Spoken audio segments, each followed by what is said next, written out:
যেহেতু কুরবানির এই 10টা দিন অত্যন্ত নিয়ামতপূর্ণ দিন,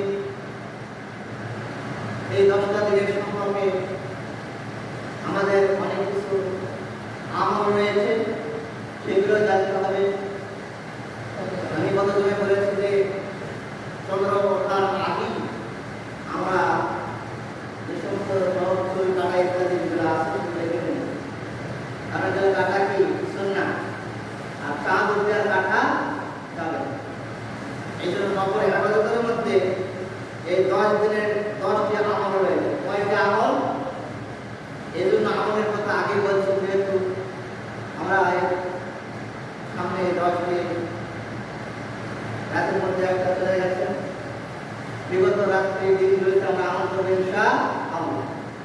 প্রথমে আমরা চাঁদ ওঠার পরে আমরা নখ এবং চুল কাটবো, নখ এবং চুল কাটবো।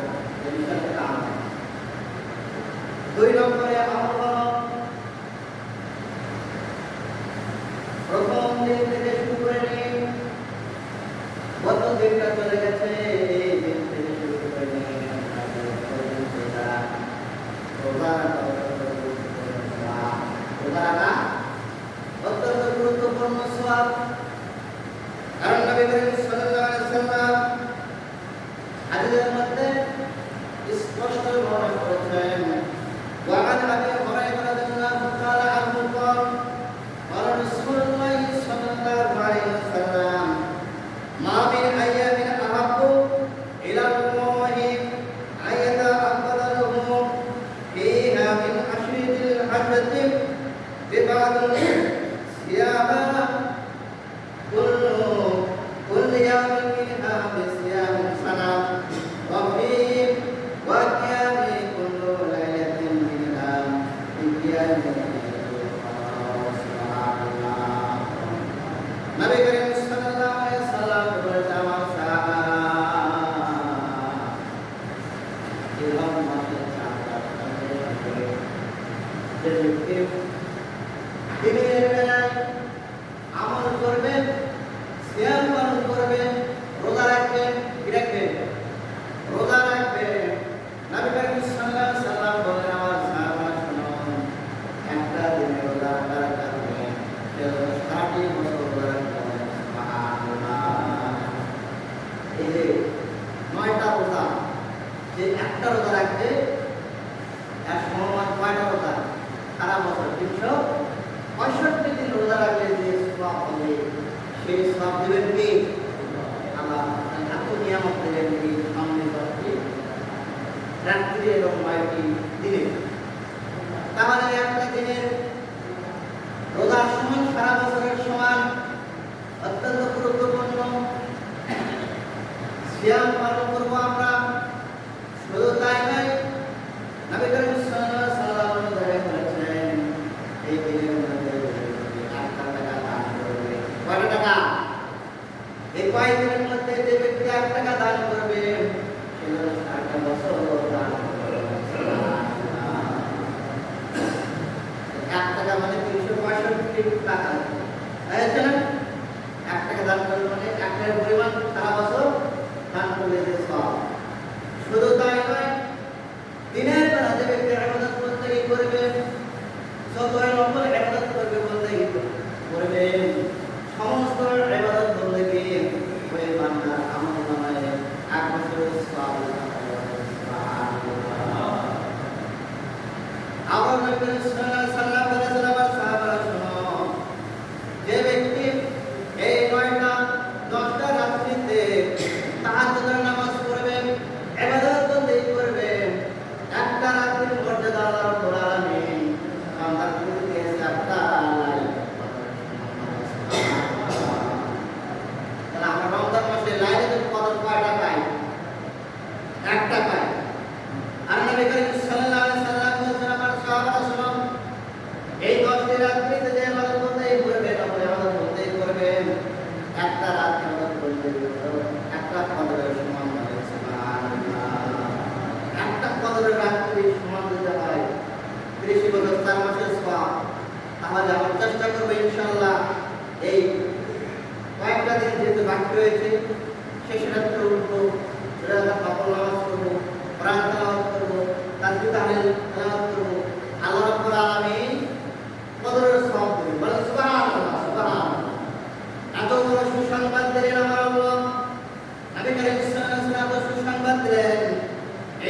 10 দিনের 10টি আমলের কথা বলা হয়েছে। 1 নম্বর বলেছে চাঁদ ওঠার সঙ্গে সঙ্গে নতুন মানুষের কাটা যাবে না। 2 নম্বর এই 9 তারিখ থেকে শুরু করে নিন ঈদের আদা প্রথম দিন থেকে শুরু করে নিন 9 তারিখ পর্যন্ত তাহলে দিনের এবং রাত্রি অত্যন্ত গুরুত্বপূর্ণ সব আল্লাহ পাক বান্দার জন্য নির্ধারণ করে দিয়েছে। 3 নম্বরে বলা হয়েছে 3 নম্বরে আমরা হলো চাঁদ ওঠার পর সঙ্গে সঙ্গে আমরা বেশি বেশি আল্লাহ তাআলা জিকির করতে পারি। সুবহানাল্লাহ। আপনি যেভাবে জিকির করেন লা ইলাহা ইল্লাল্লাহ সুবহানাল্লাহ আলহামদুলিল্লাহ লা ইলাহা ইল্লাল্লাহ জিকির করবে আল্লাহর নাম স্মরণ করবে। এজন্য বেশি বেশি আমল মানে একটা আমল মানে সারা বছরের আমল। একটা আমল কি সারা বছর সবের আমল আপনার আমল নামে লেখা হবে। এজন্য বলা হয়েছে বেশি বেশি জিকির করা হবে। এরপরে 4 নম্বর এই 10 দিনের আমল আমরা বেশি বেশি করব। তাকবীর পড়তে বলেন সুবহানাল্লাহ। যদিও 9 তারিখ ফজর থেকে নিয়ে 13 তারিখ পর্যন্ত তাকবীর বলা লাগে একটা নামাজ পড়া আছে। এর আগেও আমরা চাঁদ ওঠার পরেও আমরা কি করতে পারি তাকবীর বলতে পারবো ইনশাআল্লাহ। তাকবীর আপনারা সবাই জানেন। তাকবীর তেলাওয়াত করব। এরপরে 5 নম্বরে বলা হয়েছে এই 9 দিনের মধ্যে আমরা বেশি বেশি দান করব। সুবহানাল্লাহ। তাহলে দান দিতে আমি আপনি দান করি সারা বছরের সব হবে। কি বলেন 5 টাকা করলে 5 টাকার সব পাবো। অর্থাৎ যত বেশি আমরা দান করব তাহলে বেশি বেশি দান করার কারণে আমার আমলে আল্লাহ তাআলা যাবে সারা বছরের সওয়াব লিখে দেবেন। সুবহানাল্লাহ। এত কিছু নিয়ামত দিলেন কিন্তু বান্দার জন্য উপহার দিলেন। আল্লাহ রাব্বুল আলামিন ভালো করে জানেন আমার বান্দারা গুনাহ করবে, গুনাহ করার পরে আমার নিকট প্রার্থনা করবে আমি আল্লাহ রাব্বুল আলামিন। এরপরে 6 নম্বরে বলা হয়েছে এই 10 দিনের মধ্যে আমরা বেশি বেশি দোয়া করব। কি করব? নিজের জন্য দোয়া করব, মা বাবার জন্য দোয়া করব, আত্মীয় স্বজনের জন্য দোয়া করব। কারণ এই 10 দিনের মধ্যে আল্লাহ তাআলা 7 নম্বরে বলা হয়েছে এই 10 দিনের মধ্যে আমরা বেশি বেশি নফলের ইবাদত করব। নফলের ইবাদত করলে সওয়াবটা বাড়ে আল্লাহ পাক সওয়াব বাড়িয়ে দেবেন। একটা দিনের ইবাদতের কত সমান? সারা বছরের সমান। একটা দিনের ইবাদত সারা বছরের সওয়াব বলেন কি আল্লাহ পাক দিয়ে দেবেন।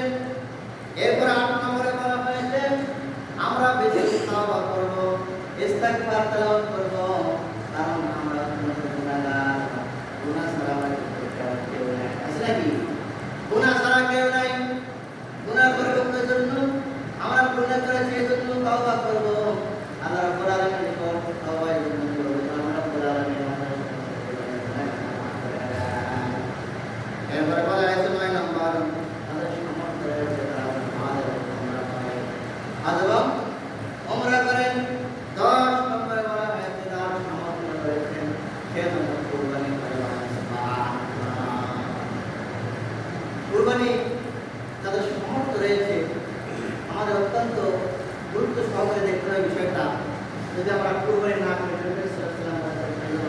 ঈদগাহ ময়দানে না হয় তাহলে সুবহানাল্লাহ তাহলে অত্যন্ত গুরুত্বপূর্ণ বিষয়। কিন্তু সামর্থ্য থাকার সত্ত্বেও যদি কুরবানি দিল না, আজকাল আমাদের কুরবানি ফ্যাশন হয়ে দাঁড়িয়েছে বলে আত্মীয় স্বজন জামাই রয়েছে কুরবানিটা না দিলেই নয়। কি বলেন? এমন নিয়ত করা যাবে? করা যাবে না। বলে আত্মীয় স্বজন কি বলবে কুরবানি না দিলে? সন্তান সন্ততি রয়েছে, মানুষের দিকে তাকিয়ে থাকবো, এগুলো কথা বলা যাবে? কখনোই বলা যাবে না। কারণ কুরবানি কার জন্য দিচ্ছি আমরা? আল্লাহর সন্তুষ্টির জন্য কুরবান মানে একমাত্র আল্লাহকে উৎসর্গ করে দিলাম। আমার জীবনটাকে উৎসর্গ করে দিলাম। আল্লাহ রাব্বুল আলামিন যে হুকুম দিয়েছেন, যে বিধান দিয়েছেন, সেই বিধানকে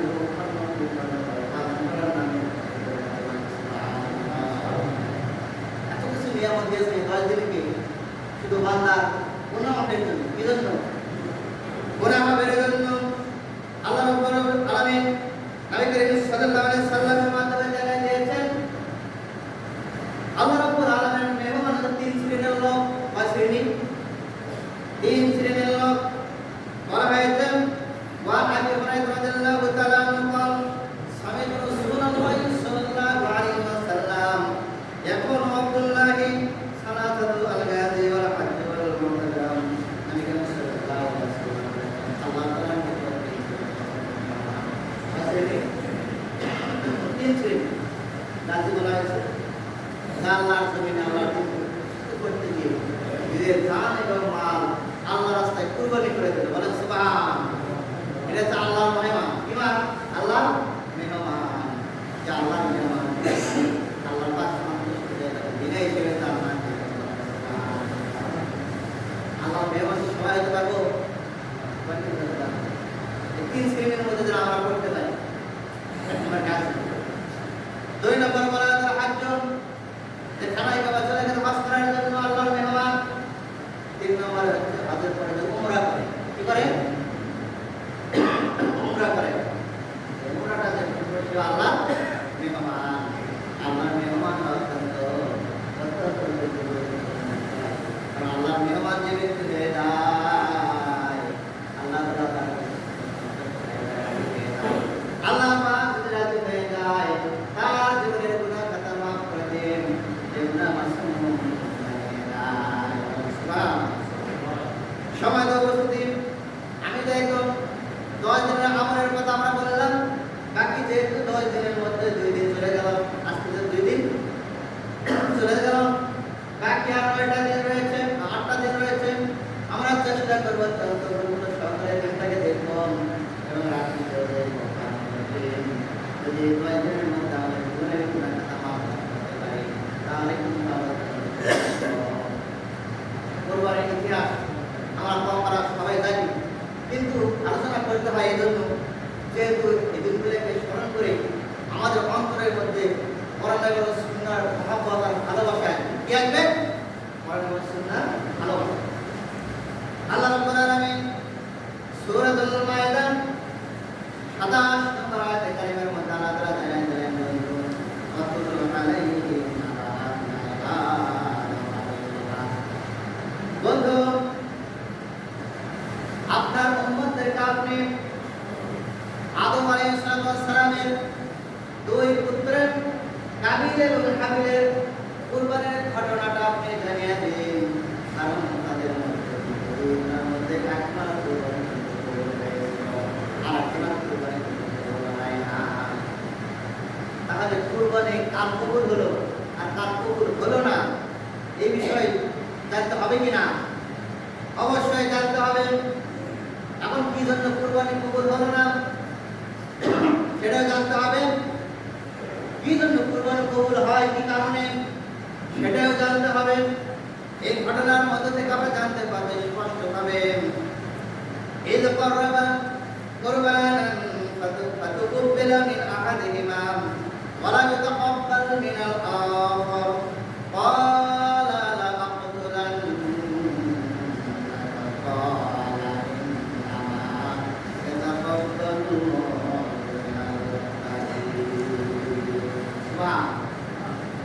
আল্লাহ রাব্বুল আলামিন এমন একটা সুন্দর ঘটনা নিয়ে আসলেন তার রাসূলের উপর কোরআন কারীমের মধ্যে কিয়ামত পর্যন্ত এই ঘটনাটা বলে ফেললেন কারণ বান্দাদের মধ্যে দুই শ্রেণীর লোক হয় কয় শ্রেণী এক শ্রেণীর লোক ইবাদত করে আল্লাহর সন্তুষ্টির জন্য আর সন্তুষ্ট আর এক শ্রেণীর লোক দেখানোর জন্য কি দেখানোর জন্য লোক দেখানোর জন্য মনের মধ্যে রিয়া আছে অন্তরের মধ্যে এরিয়া যেন না থাকে এই জন্য দুই শ্রেণীর লোকের মধ্যে যারা আমরা আমাদের অন্তরের মধ্যে রিয়া যেন না থাকে অহংকার যেন না থাকে আমি যেন অসন্তুষ্ট আল্লাহর সন্তুষ্টের জন্য আল্লাহ রাব্বুল আলামিন আব্বাদান আদম আলাইহিস সালামকে যখন এই জমিনের মধ্যে আল্লাহ পাক যখন পাঠিয়ে দিলেন পাঠিয়ে দেওয়ার পর আমরা দান আলাইহিস সালাম একই করবে কয়টি? একটা ছেলে একটা মেয়ে সন্তান জন্মগ্রহণ করত। তৎকালীন সময়ে আল্লাহ পাকের বিধান ছিল যে প্রথম যে সন্তান হবে এই সন্তান পরবর্তী যে মেয়ে সন্তান জন্মগ্রহণ করবে তাদের সঙ্গে বিবাহ হয়। একসঙ্গে ছেলে মেয়ে জন্মগ্রহণ করলে ওই ছেলেটা ওই মেয়েকে বিবাহ করতে পারবে। হুকুমটা কে দিয়েছে? আল্লাহ পাক দিয়েছে। কিন্তু ঘটনাক্রমে কাবিলের সঙ্গে জন্মগ্রহণ করলো আকলিমা। কি নাম? আকলিমা। আর হাবিলের সঙ্গে জন্মগ্রহণ করলো লিওজা। এখন কাবিলের সঙ্গে জন্মগ্রহণ করার কারণে সে অত্যন্ত খুব সুন্দরী হলো আকলিমা। হাবিলের সঙ্গে জন্মগ্রহণ করলো যে মেয়েটা লিওজা, তুলনামূলক সুন্দরী খুব কম, তুলনামূলক সুন্দরী খুব কম। কিন্তু বিধান হলো হাবিল কাবিল আকলিমাকে বিবাহ করতে পারবেন। তার সঙ্গে যেহেতু জন্মগ্রহণ করেছেন না, বিবাহ করতে হবে লিওজাকে। এখন চিন্তা করলো, কাবিল বলল যে আমার সঙ্গে যেহেতু জন্মগ্রহণ করতে আকলিমা, আমি আকলিমাকে বিবাহ করব। কিন্তু আকলিমাকে বিবাহ করা যাবে না। হুকুম কে করেছে? আল্লাহ পাক করেছেন। আল্লাহ রাব্বুল আলামিন আব্বা জান আদম আলাইহিস সালামকে জানিয়ে দিলেন তারা দুইজন যেন কুরবানি করে। এই কথা সুন্দরভাবে বলা হয়েছে। তৎকালীন সময়ে কুরবানির বিধান ছিল পাহাড়ের উপরে যখন কোনো পশু কুরবানি প্রাণী রেখে আসতো, ওই কুরবানির পশুটা আসমান থেকে আগুন তার কুরবানিটা কবুল হয়ে যেত। আর তার কুরবানিটা আগুন পেশে ফুটতো না, মুসিবতে করতো না, বোঝা গেল তার কুরবানি কবুল হয় নাই। কাবিল কৃষি কাজ করতে সুন্দরভাবে, যেহেতু আল্লাহ পাকের হুকুম কুরবানি করা মনের অনিচ্ছায়, মানে আল্লাহর সন্তুষ্টের জন্য নয়, তার কৃষি পণ্য কিছু পাহাড়ের উপরে যায়। আর হাবিল তিনি পশুপালন করত, যেটা আল্লাহর হুকুম, আল্লাহর সন্তুষ্টের উদ্দেশ্যে সুন্দর একটা প্রাণী পাহাড়ের উপরে রেখে আসতাম। আসমান থেকে আগুন এসে ওই দুম্বাটা, হাবিলের দুম্বাটা বশীভূত হয়ে গেল, করে দিল আল্লাহর তরফ থেকে।